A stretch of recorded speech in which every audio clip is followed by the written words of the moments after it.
Hello student, मैं आपके अपने YouTube channel home science junction में आपका स्वागत करती हूँ।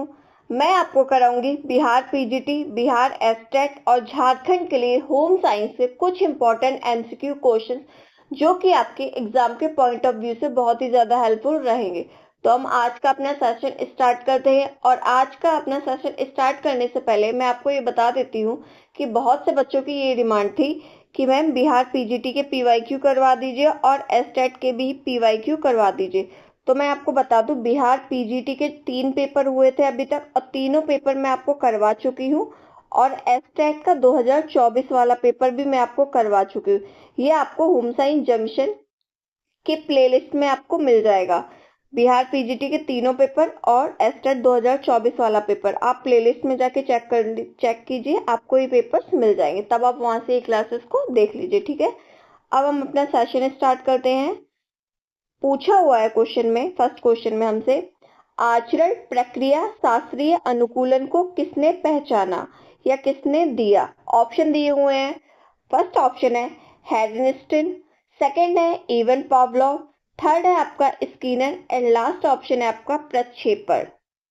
तो इसमें आपको राइट आंसर बताना है कि राइट आंसर क्या हो जाएगा। आप लोग देखिए, जो आचरण प्रक्रिया शास्त्रीय अनुकूलन होता है ना, ये होता है बिहेवियर प्रोसेस क्लासिकल कंडीशनिंग। ठीक है, क्या होता है ये? बिहेवियर प्रोसेस क्लासिकल कंडीशनिंग, और इसको दिया था इवन पावलोव ने। तो ऑप्शन बी क्या हो जाएगा आपका राइट आंसर हो जाएगा। ठीक है, क्लियर है आपको ये क्वेश्चन। अगला क्वेश्चन देखते हैं हम अपना। पूछा हुआ है आप लोगों से, किस शिक्षण विधि में उदाहरणों के माध्यम से नए नियम का सिद्धांत निकाले जाते हैं। यानी कि कौन सी ऐसी शिक्षण विधि है जिसमें पहले तो एग्जाम्पल दिए जाते हैं, उसके बाद क्या बताया जाता है, उसके बाद नियम बताया जाता है। ऑप्शन दिए हुए हैं। आगमन विधि में ऐसा होता है, या व्याख्यान विधि में होता है, या संश्लेषण विधि में होता है, या आपका निगमन विधि में होता है। तो आप लोग देखिए, उदाहरण पहले बताए जाते हैं और उसके बाद फिर क्या बताए जाते हैं, नियम बताए जाते हैं। ये होता है आपकी आगमन विधि में। तो ऑप्शन ए क्या हो जाएगा आपका राइट आंसर हो जाएगा। और आगमन विधि के जनक है अरस्तु। कौन है आगमन विधि के जनक? आगमन विधि के जनक अरस्तु है। ठीक है, और इस विधि में क्या होता है, आगमन विधि में ज्ञात से हम अज्ञात की ओर जाते हैं, यानी कि नोन टू अननोन। जो चीजें हम जानते हैं उससे हम जाते हैं, जो चीजें हम नहीं जानते हैं उसकी तरफ। ऐसे ही विशिष्ट से सामान्य की ओर जाते हैं, किसी स्पेशल चीज से जनरल की ओर जाते हैं, और किसी मूर्त से अमूर्त की ओर जाते हैं। कैसे? मूर्त से अमूर्त की ओर हम जाते हैं। ठीक है, क्लियर है आपको ये क्वेश्चन। और ये आपका सीटेट के लिए भी इंपॉर्टेंट क्वेश्चन है। सीटेट, यूपीटेट सबके लिए इंपॉर्टेंट क्वेश्चन है आपका। अगला क्वेश्चन देखते हैं हम अपना। पूछा हुआ है आप लोगों से, साल्मोनेला भोजन विषाक्तता एक जीवाणु भोजन विषाक्तता है। ये आपको एक स्टेटमेंट दिया हुआ है कि साल्मोनेला भोजन विषाक्तता एक जीवाणु भोजन विषाक्तता है। तो आपको ये बताना है कि ये जो स्टेटमेंट दिया हुआ है ये सत्य है, संबंधित नहीं है, या असत्य है, या विवादित है। तो इसमें राइट आंसर हो जाएगा कि ये जो स्टेटमेंट है ये क्या है, एकदम सत्य है, यानी कि राइट है। यानी कि साल्मोनेला भोजन विषाक्तता एक जीवाणुक भोजन विषाक्तता होता है। ठीक है, क्लियर है आपको ये क्वेश्चन। अगला क्वेश्चन देखते हैं हम अपना। पूछा है इसमें, कम प्रोटीन युक्त आहार की आवश्यकता नहीं होती है। ठीक है, क्या पूछा है? कम प्रोटीन युक्त आहार की आवश्यकता किस बीमारी में नहीं होती है। ऑप्शन दिए हुए हैं, पीलिया, कुपोषण, हेपेटाइटिस, वायरल। तो इस क्वेश्चन में आपसे ये पूछा गया था, कम प्रोटीन युक्त आहार की आवश्यकता नहीं होती है, मतलब इसमें 4 ऑप्शन दिए हुए हैं। 4 में से आपके 3 ऑप्शन तो ऐसे हैं जिसमें कम प्रोटीन युक्त आहार देना चाहिए, और एक ऑप्शन आपका ऐसे है जिसमें हाई प्रोटीन डाइट दी जाती है। तो पीलिया में हम कम प्रोटीन युक्त आहार देते हैं, ऐसे ही हेपेटाइटिस में भी हम क्या करते हैं, कम प्रोटीन युक्त आहार देते हैं, और वायरल में भी कम प्रोटीन युक्त आहार देते हैं। तो इसमें राइट आंसर हो जाएगा हमारा ऑप्शन बी, यानी कि कुपोषण। कुपोषण में हम क्या करते हैं कि पेशेंट को यानी कि जिसको कुपोषण होता है उसको क्या करते हैं, हम हाई प्रोटीन युक्त डाइट देते हैं, और कुपोषण के कारण रोग प्रतिरोधक क्षमता कम हो जाती है, यानी कि इम्यूनिटी पावर जो होती है ना वो हमारी क्या हो जाती है, कम हो जाती है। ठीक है, अगला क्वेश्चन देखते हैं हम। पूछा हुआ है इम्यूनोग्लोबुलिन इनमें से किस नाम से भी जानी जाती है। ऑप्शन दिए हैं उसमें। फर्स्ट ऑप्शन है प्रोटीन, सेकंड है लिपिड्स, थर्ड है एंटीजेंस एंड लास्ट है आपका एंटीबॉडी। तो इसमें राइट आंसर क्या हो जाएगा आपको ये बताना है। तो जो इम्यूनोग्लोबुलिन होता है इसको हम किस नाम से जानते हैं, इसको हम एंटीबॉडी के नाम से भी जानते हैं। तो ऑप्शन डी क्या हो जाएगा आपका राइट आंसर हो जाएगा। ठीक है, अगला क्वेश्चन देखते हैं हम। पूछा हुआ है आप लोगों से काम करने की क्षमता को क्या कहा जाता है। जो काम करने की क्षमता होती है उसको क्या कहते हैं आपको ये बताना है। ऑप्शन दिए हुए हैं। फर्स्ट ऑप्शन है आपका क्षमता, सेकंड दिया हुआ है कुशलता, थर्ड है ऊर्जा एंड लास्ट है प्रसुप्ति। तो जो कार्य करने की जो क्षमता होती है ना उसको हम बोलते हैं ऊर्जा। क्या बोलते हैं हम उसको, ऊर्जा यानी कि एनर्जी। ठीक है, और शारीरिक श्रम करने के लिए यानी कि जो हम शारीरिक परिश्रम करते हैं हमें जिस शक्ति की आवश्यकता होती है उसे ही हम क्या कहते हैं, उसे ही हम एनर्जी या ऊर्जा कहते हैं। अगला क्वेश्चन देखते हैं हम। पूछा है ऊर्जा का मूल स्रोत है, तो आपको ये बताना है कि ऊर्जा का जो मूल स्रोत होता है वह क्या है। कोयला होता है, सौर ऊर्जा होता है, पेट्रोल होता है या गोबर गैस होता है। तो जो ऊर्जा का मूल स्रोत होता है ना वो होता है आपका सौर ऊर्जा। सौर ऊर्जा यानी कि सूर्य की ऊर्जा। किसकी, सूर्य की ऊर्जा यानी कि सनलाइट। तो हमें प्राकृतिक रूप से ऊर्जा यहीं से मिलती है। ठीक है, तो ऑप्शन बी आपका क्या हो जाएगा, राइट आंसर हो जाएगा। अगला क्वेश्चन देखते हैं हम। अगर आप लोगों को क्लास अच्छी लग रही हो तो आप लोग क्लास को लाइक कर दीजिएगा, शेयर कर दीजिएगा और चैनल को जरूर सब्सक्राइब कर दीजिएगा। ठीक है, इस क्वेश्चन में आप लोगों से पूछा हुआ है भोजन जन्य रोगों के कारणों में से एक है। तो आपको ये बताना है जो भोजन जन्य कारण होते हैं उन कारणों में से एक कारण कौन सा है। ऑप्शन दिए हुए हैं। फर्स्ट ऑप्शन है आपका सूक्ष्म जीवों से दूषित होना, सेकंड है शोध, थर्ड है ऊष्मायान एंड लास्ट ऑप्शन है आपका पेचिश। तो भोजन रोगों के कारणों में से कौन सा एक कारण होता है, सूक्ष्म जीवों से दूषित होना। तो ऑप्शन ए क्या हो जाएगा आपका राइट आंसर हो जाएगा। ठीक है, क्लियर है आपको ये। अगला क्वेश्चन देखते हैं हम अपना। पूछा हुआ है निम्न में से कौन सा वनस्पति प्रोटीनेज है। तो आपको ये बताना है वनस्पति प्रोटीनेज कौन सा है। ऑप्शन दिए हुए हैं। फर्स्ट ऑप्शन है पेप्सिन, सेकंड है ट्रिप्सिन, थर्ड है यूरिएस एंड लास्ट है आपका पेपेन। तो जो वनस्पति प्रोटीनेज होता है ना वो होता है आपका पेपेन। तो ऑप्शन डी क्या हो जाएगा आपका राइट आंसर हो जाएगा। और जो पेपेन होता है ना ये किस में पाया जाता है आपका, पपीते में। ठीक है, यानी कि पपाया में ये पाया जाता है। और ये एक प्रोटियोलिटिक एंजाइम होता है। कैसा एंजाइम होता है, ये एक प्रोटियोलिटिक एंजाइम होता है। और ये हम देख लेते हैं ये जो पेप्सिन और ट्रिप्सिन दिए हुए हैं ना, क्या पेप्सिन और ट्रिप्सिन ये दोनों प्रोटीन पाचक एंजाइम होते हैं। होते तो ये दोनों भी प्रोटीन है पर ये कैसे होते हैं आपके पाचक एंजाइम होते हैं। और ये आमाशय में प्रोटीन को सरल अणुओं में क्या कर देते हैं, तोड़ देते हैं। ठीक है, और जो यहाँ पे यूरिएस दे रखा है यह भी एक प्रकार का क्या होता है, एंजाइम होता है।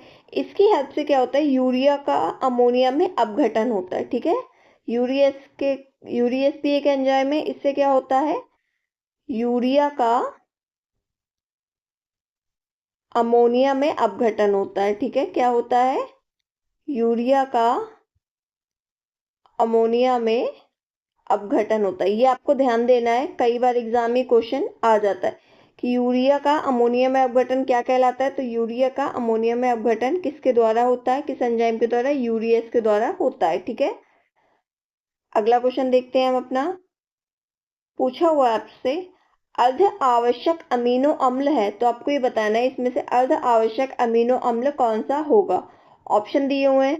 फर्स्ट ऑप्शन है आपका आर्जिनिन, सेकंड ऑप्शन है ल्यूसिन, थर्ड है एलामीन एंड लास्ट ऑप्शन है आपका वेलिन।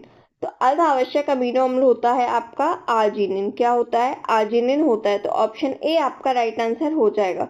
और जो ये अमीनो अम्ल दिया हुआ ये क्या, ये होता है प्रोटीन जल अपघटन के बाद वह अपनी सबसे सरलतम इकाई, प्रोटीन की सबसे सरलतम इकाई क्या होती है, अमीनो अम्ल। यानी कि जब प्रोटीन का जल अपघटन होता है तो उसके बाद वो अपनी सबसे सरलतम इकाई अमीनो एसिड में क्या होता है, टूट जाता है। और कई अमीनो एसिड ही आपस में मिलकर किसका निर्माण करते हैं, प्रोटीन का निर्माण करते हैं। ठीक है, किसका निर्माण करते हैं? प्रोटीन का निर्माण करते हैं। तो आपको ये ध्यान रखना है। अगला क्वेश्चन देखते हैं हम अपना। पूछा हुआ है इसमें, प्रोटीन में नाइट्रोजन का प्रतिशत डैश होता है। तो आपको ये बताना है कि प्रोटीन में नाइट्रोजन का प्रतिशत कितना होता है। ऑप्शन दिए हुए हैं। फर्स्ट ऑप्शन है 4 to 7%, सेकेंड है 20 to 25%, थर्ड है आपका 14 to 20% एंड लास्ट ऑप्शन है आपका 26 से 28%। तो प्रोटीन में जो नाइट्रोजन का प्रतिशत होता है ना, वो होता है आपका 40 to 20%। तो ऑप्शन सी आपका राइट आंसर हो जाएगा। और वहीं अगर एक्वेट आपका डाटा देखा जाए तो प्रोटीन में नाइट्रोजन का परसेंट होता है कितना? 16%। ठीक है, कितना होता है? 16%। जो 16% है वो किसके अंडर आ रहा है? वो आ रहा है आपका 14 से 20 के अंडर आ रहा है। तो ऑप्शन सी इस वजह से आपका क्या हो जाएगा? राइट आंसर हो जाएगा। और प्रोटीन में नाइट्रोजन की उपस्थिति होती है और इसी उपस्थिति के कारण ही क्या होता है? ये वसा यानी कि ये फैट और कार्बोहाइड्रेट से अलग होता है। ठीक है, क्योंकि कार्बोहाइड्रेट और फैट में नाइट्रोजन की उपस्थिति नहीं होती है, बल्कि प्रोटीन में 16% आपकी क्या होती है? प्रोटीन की उपस्थिति होती है। ठीक है, अगला क्वेश्चन देखते हैं हम अपना। पूछा है इसमें, निम्न में से कौन सा ओमेगा 3 वसा अम्ल है? तो आपको ये बताना है ओमेगा 3 फैटी एसिड कौन सा है। ऑप्शन दिए हुए हैं। फर्स्ट ऑप्शन है लिनोलेइक अम्ल, सेकेंड ऑप्शन है आपका लिनोनिक अम्ल, थर्ड है आपका कैडोनिक अम्ल एंड लास्ट ऑप्शन है आपका ऑलिक एसिड। तो जो ओमेगा 3 फैटी एसिड है वो क्या होगा? आपका लिनोलेइक अम्ल हो जाएगा। तो ऑप्शन ए आपका राइट आंसर हो जाएगा। ठीक है, क्लियर है आपको ये। अगला क्वेश्चन देखते हैं हम। इसमें पूछा हुआ है, भोजन में सोडियम की अत्यधिक मात्रा से क्या होता है? यानी कि भोजन में आपके सोडियम की मात्रा अगर ज्यादा हो जाएगी तो इससे क्या होगा? इससे आपका ब्लड प्रेशर बढ़ेगा, या तरल का अवधारण होता है, या बढ़ता हुआ रक्त का आयतन यानी कि जो रक्त का आयतन होता है वो बढ़ जाता है, या उपरोक्त सभी।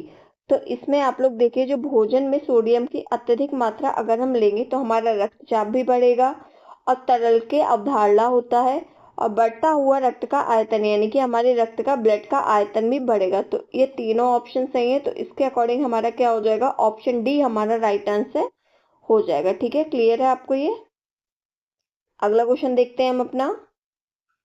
पूछा हुआ है, किस मूल द्रव्य की कमी से बच्चों में जड़वा मानवता के विकास होता है? यानी कि आपको ये बताना है कि किस मूल द्रव्य की कमी से बच्चों में किसका जड़वा मानवता का विकास होता है। ऑप्शन दिए हुए हैं। फर्स्ट ऑप्शन है आपका आयरन, सेकंड है कॉपर, थर्ड है आयोडीन एंड लास्ट ऑप्शन है आपका जिंक। तो इसमें राइट आंसर हो जाएगा आपका ऑप्शन ए यानी कि आयोडीन। ठीक है, और जिन बच्चों की माताओं में क्या होता है? गर्भकाल के दौरान ही पर्याप्त मात्रा में आयोडीन का सेवन वो गर्भवती माताएं नहीं कर पाती, तो उन्हें क्या हो जाता है? उन्हें जड़वानवता हो जाता है। ठीक है, किन्हें हो जाता है?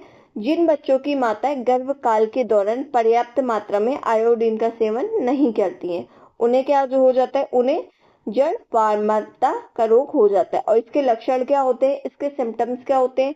बच्चों की शारीरिक एवं मानसिक वृद्धि का विकास रुक जाता है, बच्चा मानसिक रूप से कैसा हो जाता है? विकलांग हो जाता है, और बच्चे की लंबाई जो होती है अधिक नहीं बढ़ती, यानी कि वो काफी कम रह जाती है, यानी कि कद उसका छोटा रह जाता है, और मांसपेशियां कमजोर हो जाती हैं, कमजोरी हो जाती है, चक्कर आते हैं। ठीक है, ये सारे सिम्टम्स होते हैं। ठीक है, क्लियर है आपको ये।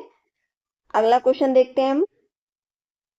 पूछा हुआ है, निम्न में से प्राकृतिक मीडियम श्रृंखला ट्राइग्लिसराइड पाए जाते हैं। तो आपको ये बताना है प्राकृतिक मीडियम श्रृंखला ट्राइग्लिसराइड किस में पाए जाते हैं। ऑप्शन दिए हुए हैं।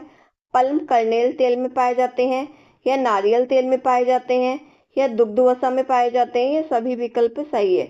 तो आपका प्राकृतिक मीडियम श्रृंखला ट्राइग्लिसराइड आपके पाए जाते हैं पल्म कर्नेल तेल में भी पाए जाते हैं, नारियल तेल में भी पाए जाते हैं, और दुग्ध वसा यानी कि मिल्क फैट में भी पाए जाते हैं। तो ऑप्शन डी क्या हो जाएगा? आपका राइट आंसर हो जाएगा। ठीक है, क्लियर है आपको ये। अगला क्वेश्चन देखते हैं हम अपना। आप लोग कमेंट सेक्शन में जरूर बताइएगा कि आपको क्वेश्चन समझ में आ रहे हैं या नहीं आ रहे हैं। ठीक है, अपना फीडबैक आप लोग जरूर दीजिएगा, और आप लोग डेली क्लास अटेंड कीजिएगा। ये आपकी क्लास होती है डेली, कब होती है? आपकी 8 PM पर, शाम को 8 बजे। तो आप लोग ये डेली अपने प्रैक्टिस क्वेश्चन की किया कीजिए। ठीक है, इस क्वेश्चन में आपसे पूछा हुआ है, भोजन के साथ जुड़े कैंसर कारक पहचानिए। तो जो भोजन के साथ जुड़े कैंसर कारक होते हैं उन्हें आपको पहचानना है, ठीक है। ऑप्शन दिए हुए हैं, प्राकृतिक रूप से पाए जाने वाले कीटनाशी होते हैं कैंसर कारक, या एस्परजिलस होते हैं, या पॉलीसाइक्लिक एरोमेटिक हाइड्रोकार्बन होते हैं, या उपयुक्त सभी होते हैं। तो जो कैंसर कारक होते हैं ना, प्राकृतिक रूप से पाए जाने वाले कीटनाशी भी होते हैं, एस्परजिलस भी होते हैं, पॉलीसाइक्लिक एरोमेटिक हाइड्रोकार्बन भी होते हैं। क्या होता है, तो इसके अकॉर्डिंग क्या हो जाएगा, हमारा ऑप्शन डी जो है वो हमारा राइट आंसर हो जाएगा, ठीक है। नेक्स्ट क्वेश्चन देखते हैं हम अपना। पूछा हुआ है आप लोगों से, अंतेतर पोषण का अर्थ क्या है। ऑप्शन दिए हुए हैं, फर्स्ट ऑप्शन है आपका नसिका नली से भोजन कराना, सेकंड है नस द्वारा भोजन कराना, थर्ड है अनुपूरक पोषण, एंड लास्ट है आपका सूखा भोजन। तो अंतेरक पोषण का आपका अर्थ होता है नसिका नली से भोजन कराना। ऑप्शन ए आपका क्या हो जाएगा, राइट आंसर हो जाएगा।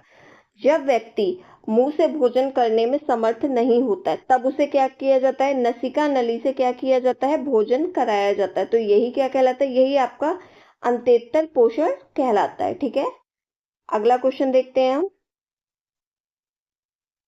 इस क्वेश्चन में आपसे पूछा हुआ है, खाना पकाने की उस विधि का नाम बताइए जिसमें गर्मी का स्रोत पकाने की सतह के नीचे प्रयुक्त होता है। यानी कि ऊपर क्या हो रहा है, खाना पक रहा है हमारा, क्या है, ऊपर हमारा खाना पक रहा है, और नीचे क्या है, गर्मी का स्रोत, यानी कि नीचे से उसको क्या दी जा रही है, हीट दी जा रही है, ठीक है। क्या दी जा रही है, हीट दी जा रही है।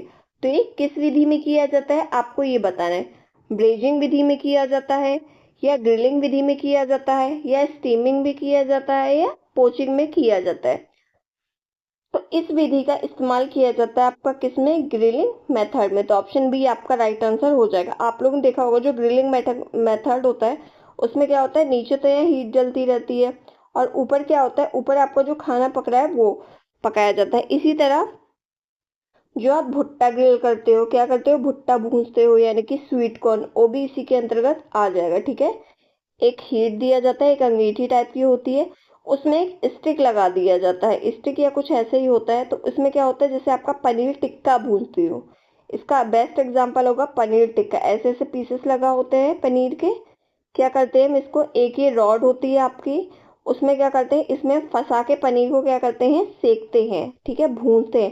तो ये कौन सा, इधर नीचे हीट जल रही होती है। तो ये क्या होता है, ये आपका ग्रिलिंग मेथड कहलाता है, ठीक है।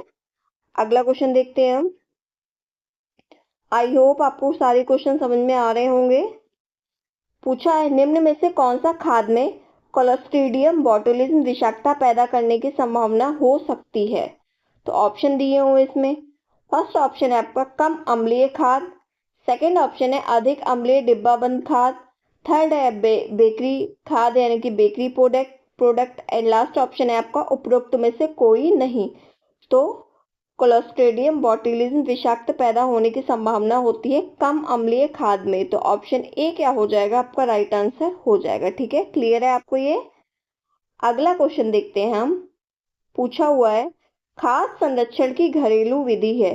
तो आपको ये बताना है कि खाद संरक्षण यानी कि फूड प्रिजर्वेशन की सबसे घरेलू विधि कौन सी है। ऑप्शन दिए हुए इसमें, फर्स्ट ऑप्शन है रेफ्रिजरेशन द्वारा, सेकंड है नमक व चीनी द्वारा, थर्ड है डिहाइड्रेशन द्वारा, एंड लास्ट ऑप्शन है आपका इनमें से सभी। तो जो फूड प्रिजर्वेशन हम लोग करते हैं घरेलू विधि से, तो वो क्या होता है, हम चीज़ों को अपने फ्रिज में भी रख देते हैं, जिससे क्या होता है, हमारा भोज्य पदार्थ खराब नहीं होता है, और नमक और चीनी भी डाल देते हैं उसमें, जिससे क्या हो, हमारा भोज्य पदार्थ खराब ना हो। और डिहाइड्रेशन द्वारा यानी कि जो आपका खाद्य पदार्थ होता है उसमें क्या कर देते हैं, उसकी जो नमी होती है ना उसको हम कम कर देते हैं। तो उससे क्या हो जाता है, उसको हम डिहाइड्रेशन द्वारा क्या कर सकते हैं, प्रिजर्व कर सकते हैं। इसी तरह हम लोग क्या करते हैं, चिप्स पापड़ बनाते हैं ना, और ये तो इस हिसाब से हमारा ऑप्शन डी क्या हो जाएगा, राइट आंसर हो जाएगा, यानी कि इनमें से सभी, ठीक है। अगला क्वेश्चन देखते हैं हम अपना। इस क्वेश्चन में पूछा है आप लोगों से, खाद्य पदार्थ में पाए जाने वाले इमल्सी कारक निम्न है, यानी कि जो इमल्सीफाई कारक होते हैं आपके वो कौन से हैं। ग्लूटन होता है, ट्रिप्सिन होता है, लेसिथिन होता है, या कैफीन होता है। तो जो इमल्सी कारक होगा वो आपका क्या हो जाएगा, लेसिथिन हो जाएगा। तो ऑप्शन सी आपका क्या हो जाएगा, राइट आंसर हो जाएगा। और जो ग्लूटीन होता है आपका गेहूं का प्रोटीन। ठीक है, किसका प्रोटीन होता है ग्लूटीन? गेहूं का प्रोटीन होता है। अगला क्वेश्चन देखते हैं हम।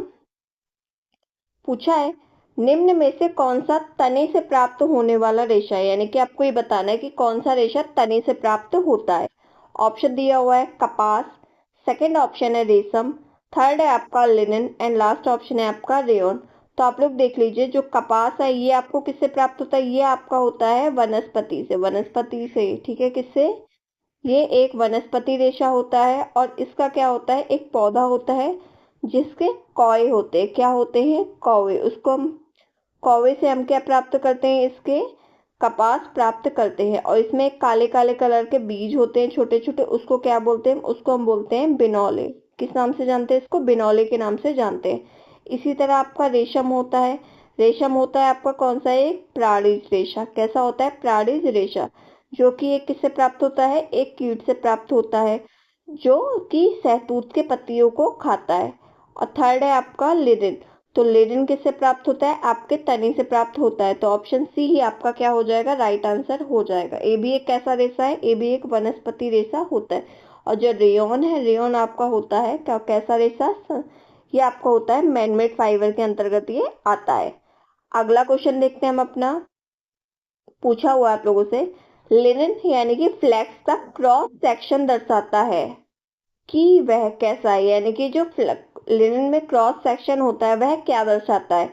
वह बहुकोण है, अंडाकार है, त्रिकोण है या रेखन के आकार का है? किसके आकार का है? या रेखन के आकार का है। तो इसमें आपका राइट आंसर हो जाएगा ऑप्शन ए, यानी कि बहुकोण। तो लिनन या फ्लैक्स का क्रॉस सेक्शन आपका दर्शाता है कि वो कैसा है? कि वह बहुकोण है। और माइक्रोस्कोप से देखने पर लिनन का रेशा कैसा दिखाई देता है? लिनन का रेशा आपका गोल आकृति का और लंबा एवं सीधा दिखाई देता है। कैसा दिखाई देता है? लंबा होता है, सीधा होता है और कैसा होता है? गोल आकृति का होता है, जिसके बीच बीच में क्या होता है? बांस के समान गांठें दिखाई देती है। क्या दिखते हैं? बांस के समान आपको गांठें दिखाई देती हैं। और इसके दोनों सिरे कैसे होते हैं आपके? दोबारा बता देती हूँ मैं। इधर मैं आपको बता देती हूँ। तो इसमें राइट आंसर क्या हो जाएगा आपका? राइट आंसर है आपका ऑप्शन ए, यानी कि बहुकोण होता है। और ये कैसा होता है आपका? माइक्रोस्कोप से देखने पर लिनन का रेशा कैसा दिखाई देता है? गोल और लंबा दिखाई देता है। कैसा? लंबा और सीधा दिखाई देता है, जिसके बीच बीच में क्या होता है? बांस के समान क्या होती है? गांठें होती है। और ये कैसा होता है? दोनों सिरे इसके कैसे होते हैं? नुकीले होते हैं। ठीक है, कैसे होते हैं इसके दोनों सिरे? नुकीले होते हैं। तो ऑप्शन ए क्या हो जाएगा इसमें आपका? राइट आंसर हो जाएगा, यानी कि बहुकोण। ठीक है, अगला क्वेश्चन देखते हैं हम अपना। पूछा हुआ आप लोगों से वह धागे जो रेशों की संपूर्ण लंबाई में फैले होते हैं वह कौन से धागे कहलाते हैं? ध्यान देना है, वह धागे जो रेशे की संपूर्ण लंबाई में, किसमें? संपूर्ण लंबाई में फैले होते हैं, वह कौन से धागे कहलाते हैं? ऑप्शन दिए हुए हैं। फिलिंग रेशे कहलाते हैं, रैप रेशे कहलाते हैं, क्लाउड रेशे कहलाते हैं, ये नॉप रेशे कहलाते हैं। तो इसमें राइट आंसर हो जाएगा आपका रैप। तो ऑप्शन बी क्या हो गया? इसमें राइट आंसर हो जाएगा। अभी आपको ये ऑप्शन से समझ में नहीं आया होगा ये क्वेश्चन की आखिर रैप क्या है। तो आपके ये पीवाईक्यू है, पीवाईक्यू में जो हिंदी वाला सेक्शन था उसमें यही दिया गया था, रैप ही दिया हुआ था।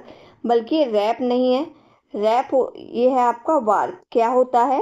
ये आपका वार्प होता है, यानी कि जो संपूर्ण लंबाई का धागा होता है वो आपका क्या होता है? वार्प। बल्कि हिंदी में इसको उन्होंने क्या लिख के दिया था? आयोग ने रैप लिख के दिया हुआ है। बल्कि ये क्या होना चाहिए? ये वार्प होना चाहिए। और इसको बोलते हैं क्या? ताना। ताना कैसा होता है आपका? जो लंबाई की दिशा में होता है वो होता है आपका ताना, और जो चौड़ाई की दिशा में होता है वो आता है आपका बाना। लंबाई की दिशा वाला ताना यानी कि वार्प, और जो आपका चौड़ाई की दिशा में होता है वो होता है आपका बाना यानी कि वेफ्ट। ठीक है, क्लियर है आपको ये?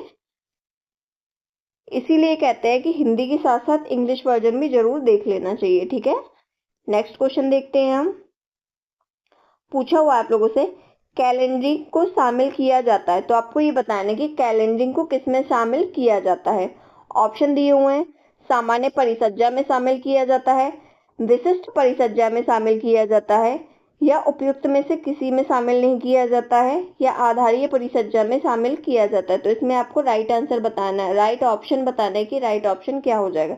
तो जो कैलेंडरिंग को शामिल किया जाता है ना, कैलेंडरिंग को शामिल किया जाता है आपका आधारीय परिसज्जा में। तो ऑप्शन डी क्या हो जाएगा आपका राइट आंसर हो जाएगा।